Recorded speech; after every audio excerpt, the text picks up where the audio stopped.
10 o elych gwynion. 10 o elych gwynion yn hwylio wyth y nith, yn ymyr factri fudur, bu farw 2 yn syth. 8 o elych gwynion yn stelcian draw yn stwc, bu farw 2 o'r llyncu gwydyr o botel coc. 6 o elych gwynion ddaeth draw I ffem y cwm. 2 arall a fu farw rho bwyta pelet plwm.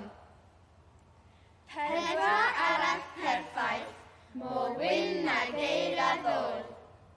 Yn croesyn drafod dosig, a nawr mae 2 ar ôl.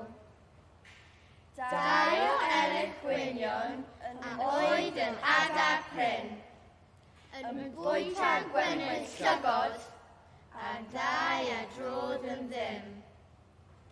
Dim un, yn pwy sy'n malio, a be di'r os gan hyn? Nad ydym blincyn erich yn nofio ar y llyn.